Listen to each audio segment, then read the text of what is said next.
안녕하세요. 저는 울산에서 헤어샵을 운영하고 있는 30살 후반 여자예요.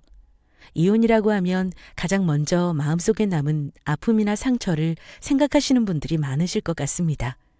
하지만 오늘 제가 전해드릴 사연은 아픔이나 상처와는 상관없이 속이 뻥뻥하고 뚫리는 사연이랍니다. 이혼한 사람이 무슨 뚱딴지 같은 이야기냐고요? 자, 그럼 5년 전 제가 직접 경험한 이혼 이야기 시작할게요. 명문대에 진학해 법률 관련 일을 하길 바랬던 부모님의 바람과 다르게 저는 어렸을 때부터 미용 네일 같은 뷰티 쪽에 관심이 많았어요. 학창시절 때 친구들이 학교가 끝나면 입시학원에 가기 바쁠 때 저는 미용학원에 가 미용 기술을 익히는데 시간 가는 줄 몰랐죠. 어린 나이에 배우기 시작한 미용 일이다 보니 고등학교를 졸업하고 짧은 시간에 헤어 디자이너가 될 수 있었어요. 시간이 흐르면 흐를수록 저는 더 전문화된 미용 기술을 가질 수 있게 됐죠. 그렇게 울산, 대전, 서울 압구정에서 14년 정도의 미용 일에만 매진하다 보니 메이저 압구정 미용업계에서 제 이름을 모르는 사람이 없을 정도였습니다. 정계 고위 간부의 아내들, 연예인들, 재벌, 그 자제들 할 것 없이 저를 지명으로 하는 손님들이 다른 디자이너들보다 훨씬 많았습니다. 수미 씨 너무 혼자 잘 나가는 거 아니야? 나야 수미 씨가 돈 벌어주니 더할 거 없이 좋은데 어쩐지 셈이 다 나네. 나 예전에 디자이너로 일할 때도 수미 씨만큼 고정 손님 많지 않았었는데. 샵 원장 선생님은 한참 선배셨지만 저를 후배 이상으로 아끼셨어요. 오랜 시간 함께하다 보니 친언니, 친동생처럼 지내기도 했고요.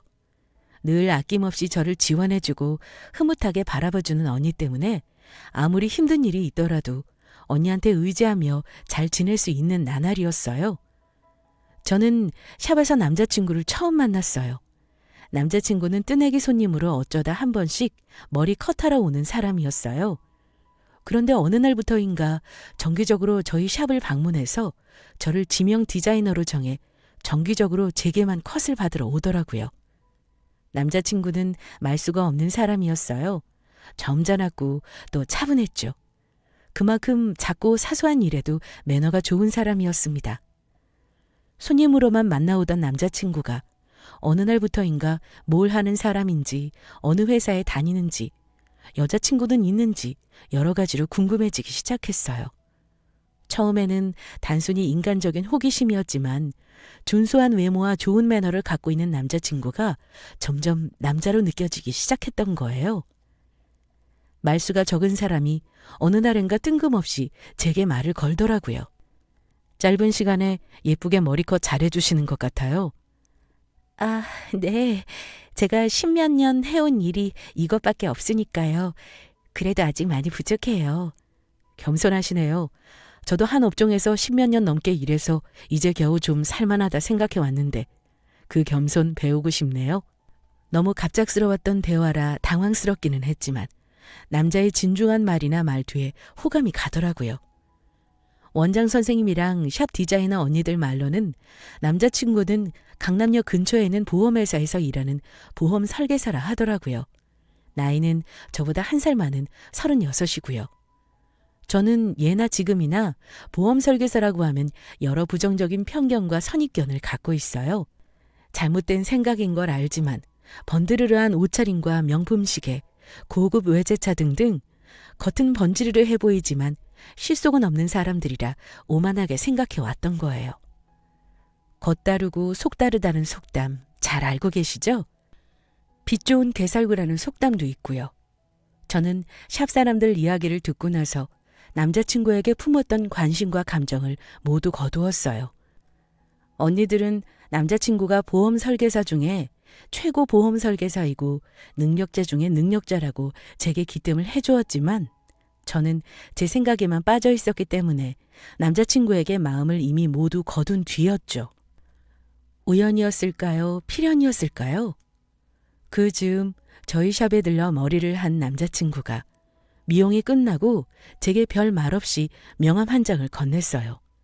자신의 이름, 회사, 전화번호가 적힌 고급스러운 명함이었습니다. 처음 샵에 와서 이제 뵙게 된 지 6개월 정도 됐네요. 제 이름은 강석호입니다. 강남역 근처 보험설계사 팀장으로 일하고 있어요. 시간 되실 때 함께 차 한 잔 마셨으면 좋겠습니다. 당황스러웠던 나머지 저는 네 하고 말을 얼버무리고 말았어요. 제 생각과는 다르게 남자친구가 가게를 떠나고 차분하고 온기 있는 남자친구의 말투가 제 마음속에 각인처럼 새겨져 버렸던 거예요. 머리는 아니야 아니야라고 자꾸만 말하는데 남자친구의 작고 사소한 말 한마디가 제 마음속 한구석에 큰 공간을 차지하게 된 거죠. 남자친구가 샵에 다녀간 지 5일이 지나 일을 마치고 결국 저는 남자친구에게 메시지를 보냈어요. 안녕하세요. 압구정 헤어샵 정수미예요. 좀 늦은 시간이지만 메시지 남겨요. 괜찮으시다면 이번 주 주말에 설릉역 근처에서 뵀으면 좋겠어요. 함께 차 한잔 마셨으면 좋겠고요. 주말에 남자친구를 만나 이러저러한 여러 가지 이야기를 나누며 즐거운 시간을 함께 보냈습니다. 저는 단순히 남자친구가 점잖고 차분한 사람인 줄로만 알고 있었는데 때로는 위트 있고 재치 넘치는 이야기도 할 줄 아는 사람이었어요. 그렇게 저희는 한 달 정도 만나면서 가볍게 차를 마시거나 밥이나 술을 함께하고는 했죠. 일에만 집중하며 하루하루를 보내던 제게 남자친구는 소중한 사람이라고 여기는 사람에게 손수 건네받은 선물 같은 존재였어요. 꼭 성공해야 한다는 일에 대한 압박과 강박을 내려놓을 수 있었고 늘 경직돼 지내기만 하던 저는 마음에 스스로 걸어둔 빗장을 풀고 더 부드러운 사람이 될 수 있었습니다. 제가 갖고 있던 편견과 선입견 역시 남편의 다정다감한 모습, 제게 쏟은 남자친구의 정성에 모두 허물어지고 말았죠. 무엇보다 저는 지금보다 더 좋은 사람, 좋은 여자가 되고 싶어졌어요. 하지만 남자친구를 만나면서 걱정되는 부분이 하나 있었어요.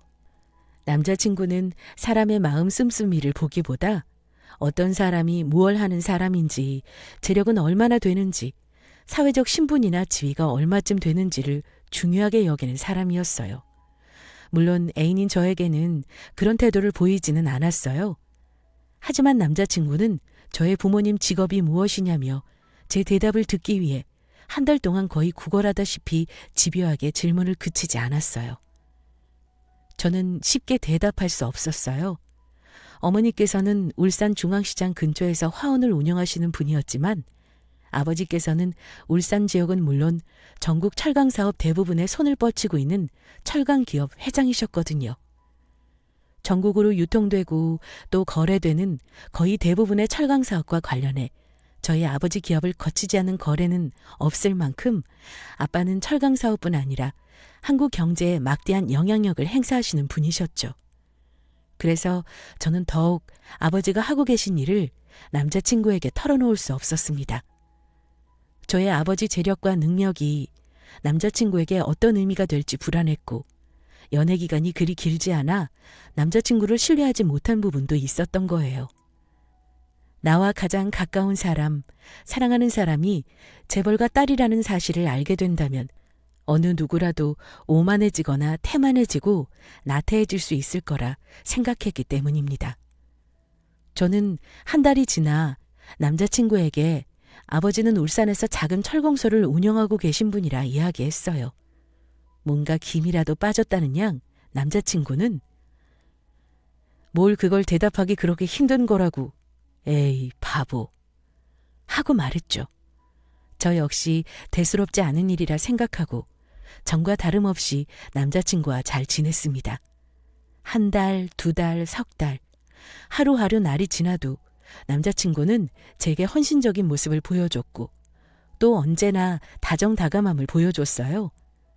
그렇게 제가 점점 남자친구에게 빠져들고 있던 어느 날 함께 간 노래방에서 남자친구는 제게 백만송이 장미를 불러주었어요. 아, 어찌나 감미롭고 달콤하던지 그리고 또 황홀하던지 저는 그날 남자친구에게 완전히 빠져버리고 말았죠. 그렇게 저와 남자친구는 10개월의 연애를 거쳐 합의 끝에 결혼하기로 했어요. 상견례, 혼수, 집 등 현실적인 결혼 문제 역시 저희 부부에게 부담이 아닐 수 없었지만 무난히 잘 해낼 수 있을 거라 생각했어요. 하지만 그 과정에서부터 저희 부부관계는 삐걱거리기 시작했습니다. 문제는 상견례 자리에서부터 시작됐습니다. 상견례 자리를 섭외하는 것에서부터 저와 남자친구의 입장이 갈렸던 거예요. 상견례 자리라고 하면 보통 정갈하게 음식을 내고 조용한 분위기의 한정식집을 생각하는 게 일반적이잖아요. 하지만 남자친구는 시부모 될 분들이 격식 있는 고급 양식집에서 상견례하길 원한다며 끝까지 자신의 입장을 고수했죠. 표독스러울 만큼 아주 고집스럽게요. 결국 저는 한 발 물러 강남에 있는 고급 양식집에서 상견례를 하기로 했습니다. 상견례 날 처음, 시부모님을 처음 뵙고 저는 헉하고 입을 다물지 못했어요. 당신들 딴에서는 나름 기품 있게 차려입은 옷이었겠지만 시모는 무릎 위를 한참 올라가는 검정 치마와 시스루에 가까운 하얀 블라우스를 입고 나오셨죠. 그만한 맵시였다면 다행이었겠지만 답답해 보일 만큼 옷보다 시모의 몸이 컸죠. 시부는 건들건들한 발걸음에 맞춰 회색 스트라이프 양장을 하고 나오셨어요. 누가 보더라도 딱 건달을 연상시키는 옷차림을 하고 나오셨던 거예요.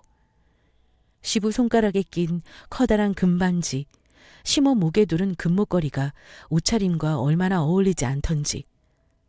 차라리 손으로 눈을 가리고 싶은 심정이었죠. 반면 저희 부모님은 여름이었기 때문에 산뜻하고 밝은 톤의 양장을 하고 상견례 자리에 나오셨고요. 불길한 예감으로 시작된 상견례는 예감대로 짧지 않은 시간에 엉망이 돼버렸어요. 시모의 노골적인 요구와 얼토당토하는 시부의 영업 때문이었습니다. 그래요. 우리 석호한테 사돈이 울산에서 작은 철공소 운영하신다는 얘기는 들었어요. 회사는 작아도 수완이 좋으셔서 충분히 벌이가 되신다고요? 아, 네. 수완이 좋다기보다 주위에서 여러 사람들이 잘 도와줘서요. 그래서 이렇게 가정 꾸리고 보통 사람들처럼 평범하게 살고 있답니다. 그렇군요. 수미에게 이야기 들으셨을지 모르겠는데 제 남편은 대기업 수준의 중고차 업체를 운영하는 사람이에요. 뭐 벌이는 말할 것도 없고 강남 일대에서 제 남편을 모르는 사람이 없을 정도죠. 아, 그러시군요. 대단하십니다, 사돈. 아이들 혼인하고 시간 되면 한번 찾아가 뵈야겠네요. 마침 타던 차도 이제 탈 만큼 타 연비가 안 나와서요. 그렇게 별탈 없이 진행 중이던 이야기는 시부의 오지랖으로 엉망이 되기 시작했습니다. 아, 사돈, 지금 타고 다니는 차가 뭡니까? 작은 회사라도 회사 대표시니 외자차 타고 다니실 것 같은데. 그렇죠? 차종이 뭔가요? 마침 이번에 저희 회사에 최상급 외자차 몇 대가 들어왔거든요. 뭐 저희 석호 장인 되실 분이니 튼튼하고 잘 나가는 놈 한 대쯤이야 마진 없이 그냥 내드릴 수 있어서요. 네, 그런가요? 사돈이 그렇게 말해주시니 애들 혼인 끝나고 애들이 잘 자리 잡으면 그때 한번 서울 올라가 뵙기로 하지요. 에헤이, 사돈. 왜 쇳불도 당김에 빼라는 말 있지 않습니까?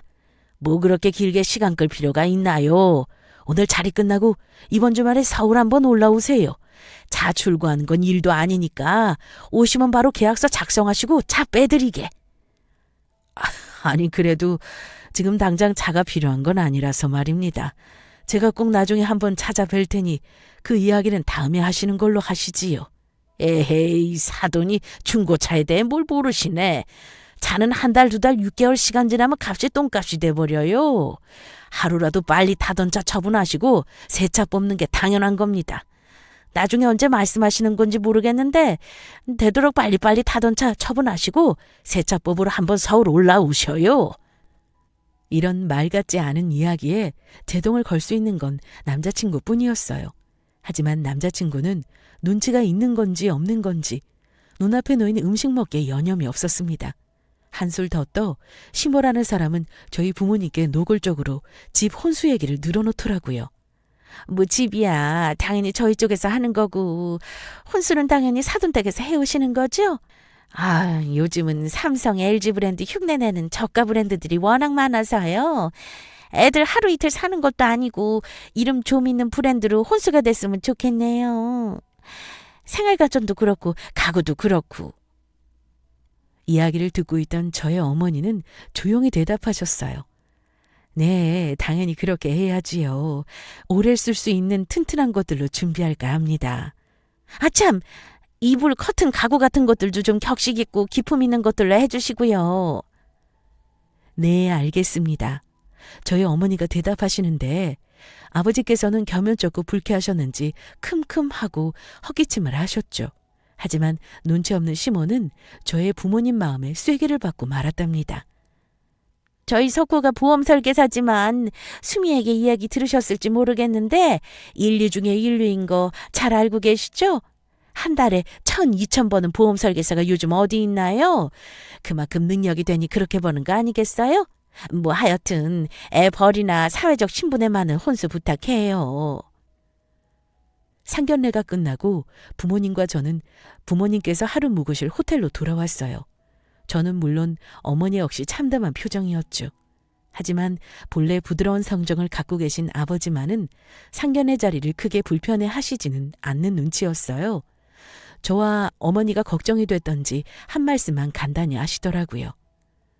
수미야, 결혼이라는 건 결국 남편 아내 둘이 만들어 나가는 거다. 장인 장모 시부모 관계가 좋다면 그야말로 금상첨화겠지만 꼭 그럴 필요는 없다. 그런 관계는 어느 부부라도 원하고 또 똑같이 겪는 어려움이고 결국 사랑의 결실로 살아가는 건 부부다. 제 딴에 그렇게 얼토당토하는 상견례 자리를 끝내고 보니 정말 앞이 캄캄해지더라고요. 상견례 자리에서 무리하게 노골적으로 자식 자랑 요구, 또 요구하는 시모. 사돈과 인사하러 온 게 아니라 영업하러 나온 것 같은 시부까지 그야말로 엎친 데 덮친 격 같았죠. 그리고 나중에 저희 샵에 자주 오시는 손님한테 전해들은 이야기로는 시부가 운영하는 중고차 업체는 허위 딜러 바지 사장 끼고 하는 문제 많은 업체라 하더라고요. 그 바지 사장이 남편의 아버지, 시부였던 거예요. 상견례 자리에서 나온 이야기는 아니지만 예물하는데도 남자친구와 언쟁이 있었어요. 저는 시부모님께 실용적이고 질 좋은 옷이나 시계 같은 액세서리 같은 걸로 해드리고 싶었지만 남자친구는 끝까지 자기 입장을 굽히지 않고 명품만을 고집했어요. 야, 요즘 누가 그 브랜드를 사? 적어도 에르메스 정도는 돼야 하는 거 아니야? 무슨 소리야? 에르메스면 어떻고 프라다면 어떻고 그게 다 무슨 상관이야. 질 좋고 오래 쓸 수 있는 걸 예물로 해야 맞는 거지. 돈은 비싼 대로 비싸고 하는 기능은 똑같고 당연히 실용적인 거 사야지.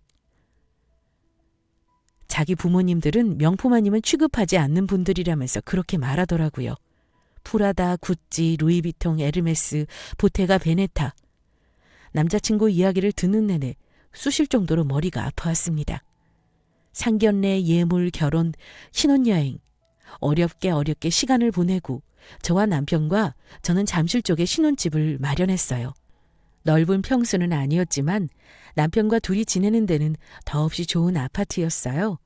시모 말대로 이름 있고 성능 좋은 생활 가전들, 고급스럽고 고풍스러운 세간 가구들로 혼수를 마련했죠. 아, 이제 끝난 건가 싶었어요. 이제 남편과 둘이 오순도순 행복하게 사는 것만 남은 건가 생각했죠. 그렇게 복잡하고 어려운 시간을 흘려보내고 남편과의 신혼생활에 들떠있던 저였습니다. 하지만 웬걸, 남편은 결혼식이 끝나고 얼마 지나지 않아 조금씩 변하기 시작했어요. 다정다감한 말투, 따뜻함이 느껴지는 마음 같은 건 온데간데 없고 남편은 제게 잠자리와 아이, 제가 직접 차린 삼시세끼 밥상만을 요구해왔죠. 아니 이 사람아, 샵일이 아무리 바쁘다고 해도 그렇지 저녁을 배달 음식으로 때우는 게 어디 있어? MSG니 조미료니 남의 손으로 건성건성 차린 음식이 무슨 맛이고 의미야. 집에 있는 사람이 손수 차린 음식을 먹어야 사람이 힘을 낼 거 아니냐고. 결혼 뒤에 저는 샵에서 일하는 시간을 조정하게 됐습니다. 아침 일찍 나가 저녁 시간이 되기 전에 퇴근하기로 한 거예요. 남편의 그 밥상을 차리기 위해서요. 하지만 다툼이 있던 그날은 손님이 밀려 있어 어쩔 수 없이 저녁 7시를 넘어 퇴근할 수밖에 없었어요. 당신 무슨 말을 그렇게 함부로 해? 내가 밖에서 놀다 왔어?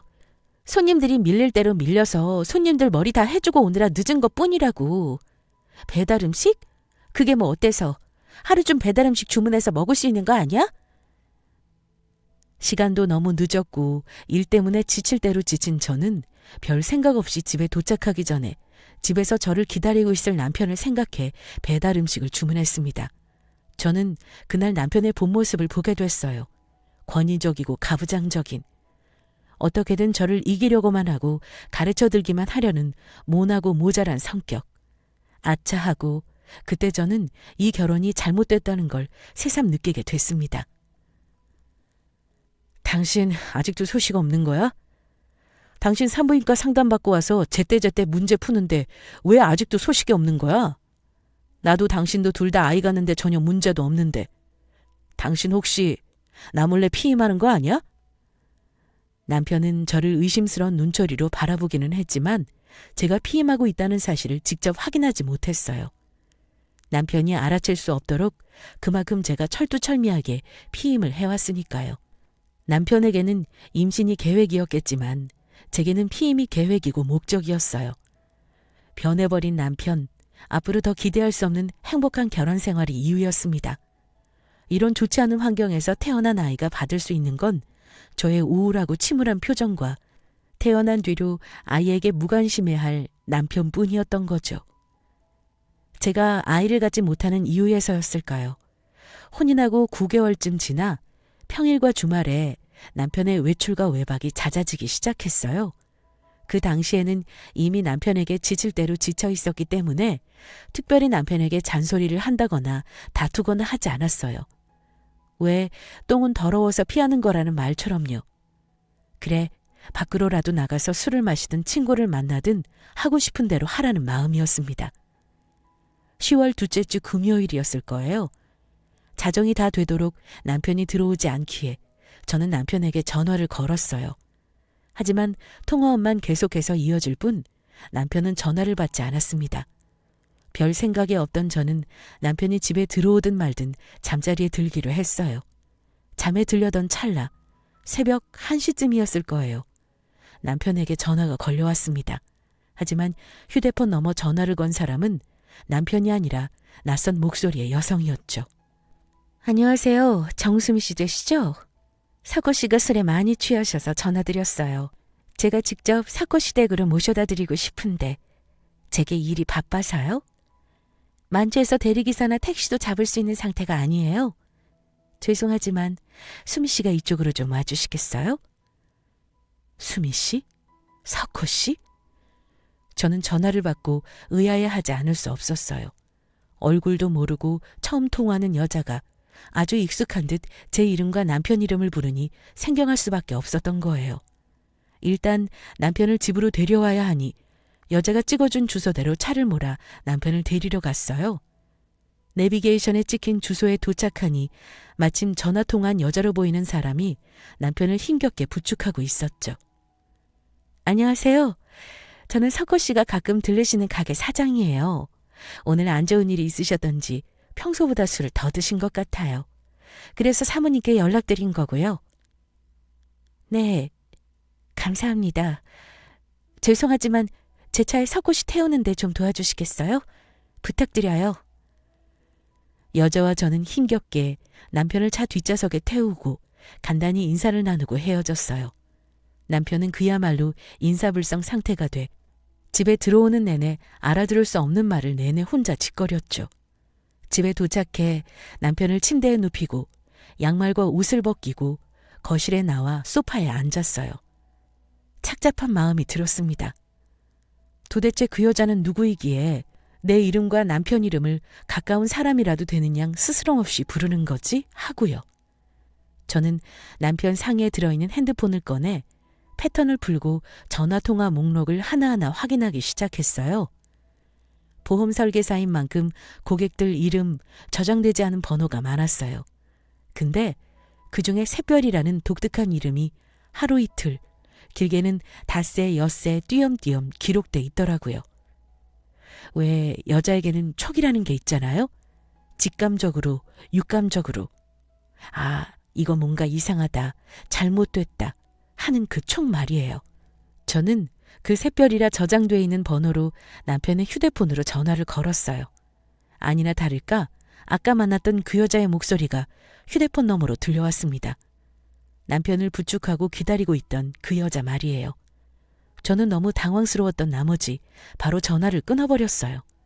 그러고 나서 저는 샛별이란 여자와 남편이 통화한 날, 남편이 쓴 신용카드 내역을 하나하나 확인해보기 시작했습니다. 설든 호텔, 힐튼, 그랜드 호텔, 이 외에 수없이 많은 모텔 이름들. 남편의 외도를 예상하고는 있었어요. 하지만 직접 알게 되고 또 겪게 되니 참 기분이 더럽더라고요. 남편을 추궁해봐야 뻔한 대답이 돌아올 거라는 건 이미 알고 있었고요. 네가 내 말을 안 듣지 않느냐?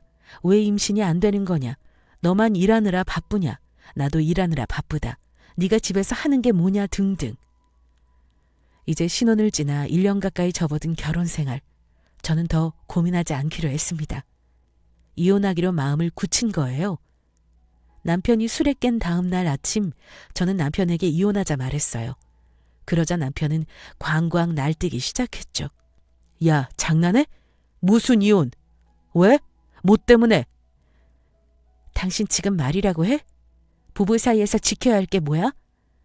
나로 성에 안 찬다고 고작 네가 한 짓이 술집 사장이랑 붙어먹는 거였어? 더러운 자식. 더러운 자식? 야, 말은 똑바로 해. 네가 집에서 하는 일이 뭐야? 너만 밖에서 일해? 너 제대로 밥상 한번 네 손으로 차려봤어? 그리고 붙어먹어? 웃기고 있네. 그것도 다 비즈니스야. 그 사람이 이번에 선릉 근처에서 물장사할 건물 하나 올리는데 거기에 지분 좀 넣으려고 몇 번 만난 것뿐이라고. 아주 대단한 사업가 나셨네. 지분 좀 얻자고. 그래서 그렇게 그년이랑 호텔 모텔 들락날락거렸니? 쓰레기 같은 인간. 말이라도 안 하면. 제 말을 듣고 있던 남편은 갑자기 제 뺨을 세차게 후려갈겼어요. 크고 두꺼운 남자 손에 맞은 뺨은 아프고 또 얼얼했어요. 하지만 웃음이 나오더라고요. 남편의 바닥을 확실하게 확인할 수 있었으니까요. 그런 저는 지지 않고 똑같이 남편의 뺨을 후려갈겼습니다. 한 번, 두 번, 세 번 연거푸 사정없이 뺨을 후려갈겼어요. 그러고 나서 저는 말했죠. 너 외도, 네 말도 안 되는 억지, 요구, 이혼 견책 사유 되는 거 알고 있지? 개자식, 두고 봐 너. 네 그 알량한 돈벌이, 자존심, 꼴 같지 않은 사회적 지위, 신분놀이 이제 다 끝이야. 남편은 제 머리끄덩이를 잡으려고 손을 뻗었어요. 하지만 볼장 다 본 저는 남편에게 당할 이유가 없었죠. 저는 다시 남편의 뺨을 한 대 더 때리고 발로 남편의 낭심을 가격했어요. 끄끄하고 무릎을 꿇고 낭심을 잡고 남편이 고통스러워하는 동안 저는 얼른 간단히 짐을 꾸려 집을 나와 부모님이 계신 울산으로 향했습니다. 샵에 전화를 걸어 원장 선생님께 며칠 일할 수 없다 말하고요. 울산으로 가는 버스에서 저는 시모에게 전화를 걸었어요. 어머니, 저 수미예요. 다름 아니고요. 저 석호 씨랑 이혼할 거예요. 석호 씨가 바람을 피워서요. 말 맞다나 그 나물에 그 밥이라고. 예, 너 갑자기 무슨 소리니? 이혼? 왜? 바람 피웠다고? 너 지금 장난하니? 사내가 바깥으로 돌면 이 여자 저 여자 몇 번 만날 수도 있는 거지. 그리고 또 석호가 바람을 피웠다 한들 돈 잘 벌어와. 꼬박꼬박 너한테 얼마씩 돈 줘. 집에 잘 들어가. 뭐가 문제라는 거야? 어머니, 석호 씨도 석호 씨지만 어머니도 참 어머니다우시네요. 이제 알만하네요. 어머니, 당신 아들이 뭔가 대단히 특별한 사람이라고 생각하시는 것 같은데 꿈 깨세요. 얼마를 벌든 뭘 하든 남편 역시 다른 사람과 다를 바 없는 평범한 남자고 또 남편일 뿐이에요. 더 이상하고 해괴한 궤변 늘어놓지 마시고 저희 부부 이혼할 거라는 거 알고 계세요. 조만간 변호사 선임에 이혼소송 걸 거니 그렇게 아시고요. 이런 개 같은... 저는 시모 말을 끊고 다시 말을 이었어요. 개 같은? 이보세요, 이현희 씨. 당신 그렇게 살면 안 돼. 당신도 당신 자식도 당신 남편도 돈 많이 버는 게 벼슬이야? 돈 좀 버니까 당신들이 뭐라도 되는 줄 아나 봐? 불쌍한 인간들. 그따위로 사니까 졸부소리 듣고 사는 거야. 알아? 말을 마친 뒤 곧장 전화를 끊고 나니 마음속이 후련해졌습니다. 울산 터미널에 도착하기까지 한 30분 남았을까. 마침 시모한테 다시 전화가 왔어요. 예, 잠깐 내 말 좀 들어봐라. 사실은 석호가 너 말고 밖에서 다른 여자 만나는 거 알고 있었다. 근데 그게 왜 다 석호 책임이니? 석호가 나한테 그러더라. 아무래도 이상한 것 같다고. 아이를 갖고 싶은데 네가 술을 쓰는 건지 아무래도 아이를 못 갖는다고. 그리고 또 석호가 만난다는 여자, 그 여자는 동업자야, 동업자. 애인이 아니고. 네가 뭘 잘못 알고 있는 것 같은데 석호가 집 놔두고 바깥으로 도는 건 석호 탓이 아니야. 다 네 탓이야, 네 탓. 알아들어? 저는 그 말에 대답할 필요가 없다고 생각했어요. 시모의 이야기가 끝나자마자 저는 냅다 전화를 끊어버렸습니다. 울산 부모님 댁에 도착하니 부모님께서는 일이 그렇게 될 줄 아셨다며 잘 왔다고 저를 반겨주셨어요. 어머니께서 말씀하셨습니다. 예, 그만하면 됐다. 살면서 다 누구나 한 번쯤 겪는 일이다. 이혼하기로써니 뭐 살 길이 없다니 밥을 못 먹는다니. 잘했어. 인간 같지 않은 인간에게는 똑같이 하면 되는 거야. 눈에는 눈, 이에는 이란 말이 괜히 있겠니? 아버지는 제가 겪은 일이나 이혼한다는 사실에 관심조차 없어 보이셨어요. 제가 미워서가 아니라 어머니 말처럼 언급할 필요조차 느끼시지 못한 것 같으셨어요. 늦은 밤 거실 소파에서 석간신문을 읽고 계시던 아버지가 말씀하셨습니다. 우리 딸 오랜만에 집에 왔으니 저기 나가서 바다 보면서 아빠랑 소주나 한 잔 마실까? 어머니 아버지 말씀 듣고 참아왔던 눈물이 터져 나왔어요. 도대체 이렇게 좋고 또 좋은 부모님을 두고 왜 나는 어리석은 선택을 했었던 걸까? 왜 진작 거지 같은 더러운 일을 손에서 놓지 못했던 걸까 하고요. 눈물을 그치고 그날 밤 저는 부모님과 오랜만에 정겹게 식사도 하고 술도 가볍게 한 잔 마셨답니다. 다음 날부터 아버지 후배이자 변호사인 분을 만나 위자료, 상간녀, 견책사유 등등을 따져가며 이혼 서류를 준비해 나갔어요. 변호사님은 이혼이야 흔히 있는 일이지만 제 사정이 참 딱하다고 배우자나 시부모가 참 못된 사람들이라 저를 위로해 주시기도 했죠. 보름 가까이 서류를 준비해 남편을 만났어요. 그러고는 준비한 서류를 남편에게 건넸죠. 읽어보고 연락달라 말한 뒤 저는 마지막으로 말했어요. 잘 살아. 다 잊어버리고 나도 그럴 테니까. 그리고 있잖아 당신이랑 당신 아버지 돈 많이 버는 거 그게 전부가 아니야. 사람한테 진심으로 대하고 마음 좀 쓰며 살아. 당신 이렇게 살면 나중에 외로움밖에 안 남을 거야. 충고라고 생각하지 말고 전 아내가 말해주는 사실이라 받아들였으면 좋겠네. 잘 가. 이야기를 마치고 저는 곧장 압구정에 있는 집으로 돌아왔습니다. 폭풍 전 바다는 늘 고요하다 말하잖아요. 며칠 남편 시댁 사람들 연락 없이 잠잠했어요. 이혼 서류를 건네 딱 일주일이 지난 날 심으로부터 전화가 걸려왔어요. 쥐뿔도 없는 거 살려주는 셈 치고 양반하면 저리 가라 하는 내 아들 장가 보내놨는데 고작 니까짓 게 할 짓이 이것뿐이냐? 그리고 너 왜 처음부터 솔직히 말 안 했어? 신문 봤다. 처음에 긴가민가 했는데 네 아버지가 분명하더라. 네 아버지가 하는 일이 철공소 운영하는 거라고?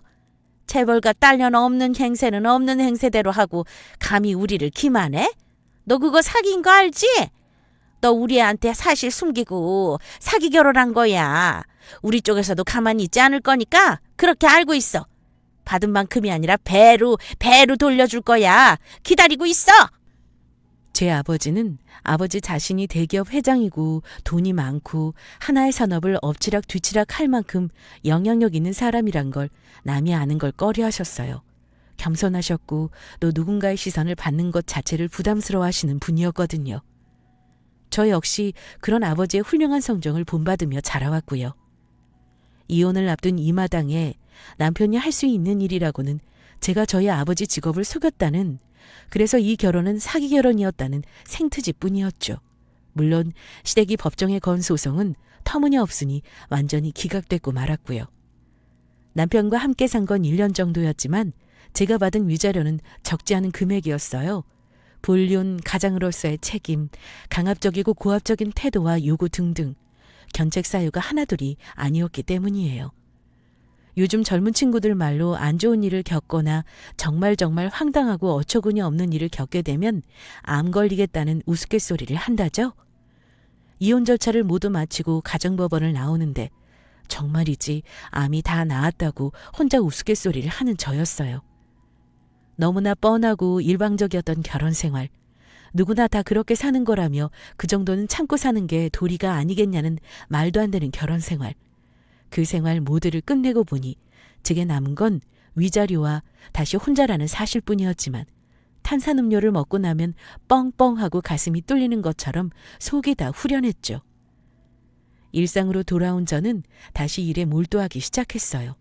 나이도 나이고 경력도 경력이니만큼 더 열심히 일해서 부모님 계신 울산에 헤어샵 하나를 내자는 목표 하나를 두고 말이에요. 그렇게 2년 정도 일하니 전에 모아두었던 돈, 위자료, 2년간 번 돈을 합해 저는 마침내 울산 남구에 규모 있는 전문 헤어샵을 낼 수 있게 됐습니다. 강남이나 압구정만큼 번드르르한 헤어샵은 아니었지만 갖출 수 있는 건 모두 갖추고 또 디자이너 8명을 둘 만큼 큰 헤어샵이라 할 정도로 잘 갖춰진 헤어샵을 마침내 울산에 내게 됐죠. 헤어샵을 오픈하고 바쁘게 하루하루를 보내고 있던 어느 날 낯선 번호로 메시지 하나가 왔어요. 나야 석호, 잘 지내니? 수미야, 지난날 돌아보니 정말 내가 잘한 게 하나도 없더라.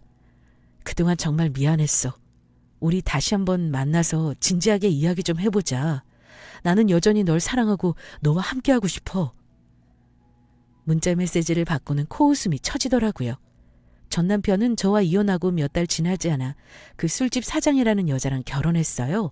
하지만 그것도 또 몇 달 못 가고 술집 사장은 전 시댁 식구들 돈을 챙겨 잠적해버렸고 시댁 식구들이 할 수 있는 일이라고는 그 여자를 고소하는 것과 이혼 무효 소송을 거는 것뿐이었죠. 결국 쪽박을 차게 됐다는 전 남편 소식을 압구정 원장 선생님한테 전해 들었습니다. 전 남편이랑 결혼한 그 여자는 꽃뱀 중 최고의 꽃뱀이었다고요. 한마디로 영어에서 쓰는 말처럼 남편에게 공사를 쳤던 거예요. 남편에게 돈을 빼내기 위해 결혼도 위장결혼과 다를 바 없이 했고 또 시부모한테 큰 이익을 남겨준다면서 건물 세우는 데 투자하라고 꾀어 둘 모두에게서 거액을 챙겨 달아난 거예요. 노랫말 가사처럼 서울, 대전, 대구, 부산 어느 지역 할 것 없이 전국을 돌며 버젓이 술집 마담을 해왔던 여자가 바로 그 여자예요. 화류계에서는 그 여자를 철새 마담이라고 부른다고 하더라고요. 여기저기 떠돌아다니면서 이 남자 저 남자 등골까지 쏙쏙 다 빼먹는 여자가 그 여자라고요. 더 놀라운 사실은 그 여자가 사기, 횡령 등등으로 경찰 추적을 받는 범죄자였다는 거죠. 작정하고 달려든 사기꾼한테 이혼 무효 소송 걸어봤자 무슨 소용이 있고 의미가 있겠어요? 그야말로 패가 망신하게 된 거죠. 그건 정말 불행한 일이지만 시모는 그 이후 얼마 지나지 않아 뇌졸중으로 쓰러져 아직도 병상에서 일어나지 못하고 있다고 하더라고요. 전 시부 역시 여러 충격으로 알코올 중독자가 돼 폐인처럼 지낸다고요. 저는 여러 생각 끝에 마지막으로 전 남편한테 메시지를 보냈습니다. 미안했다고? 사랑하니 다시 시작하자고? 이보세요, 강석호 씨. 당신 이따위로 소중한 사람 대하고 상처 주면 당신 인생에 남는 건 아무것도 없을 거야. 그 여자한테 사기당하고 아주 쪽박 찼다며? 당신이 당신 스스로 당신 발목에 족쇄 채운 거야. 돈? 아기? 가정? 똑바로 생각 좀 하고 살아. 허례허식에 찌들어 살지 말라고. 그래, 시부모님 일은 안타깝게 생각해. 그 일만큼은 잘 해결됐으면 좋겠어. 하지만 당신이 꼭 기억했으면 좋겠어. 돈이 차고 넘치면 뭐해? 마음에 한번 툭 하고 털어놓을 사람이 주위에 하나 없는데? 모두 다 있고 잘 살아. 똑바로. 그리고 두 번 다시 연락하지 않길 바라. 스토킹으로 경찰에 신고할 거니까. 그러고 나서 저는 남편의 번호, 카카오톡 모두를 차단해 버렸답니다. 자본주의 사회를 살아가면서 사람이 당연히 경제적인 걸 가장 중요시하고 우선하는 건 당연한 일이고 저 또한 마찬가지로 그렇게 살아가고 있어요. 하지만 돈이, 경제적인 게 삶을 살아가는 수단일 뿐이지 목적은 아니잖아요. 이렇게 경제적인 가치를 중요하게 여기는 사회에서는 사람의 됨됨이나 따뜻한 마음씨가 더 필요하고 중요한 게 아닐까요? 옛말에 권선징악이라는 말이 있잖아요. 선은 권하고 악을 징벌한다는. 제가 오늘 전해드린 사연이 청취자분들에게 권선징악 교훈이 됐으면 좋겠어요. 수십억, 수백, 수천억. 그러면 뭐 하나요? 갑이라는 명목으로 사람들 모두를 을로 생각하며 거만하고 오만하게 사는 사람들에게 결국 남는 게 무엇이냐 이 말이에요. 저희 아버지를 칭찬하는 말이 아니라 겸손 그리고 인간으로서의 품위, 이 둘은 이 험난한 세상을 살며 사람이 꼭 갖추어야 할 덕목이 아닐까요? 긴 사연 들어주셔서 감사합니다. 청취자분들 모두 건강하시고 늘 안녕하시길 바라요. 감사합니다.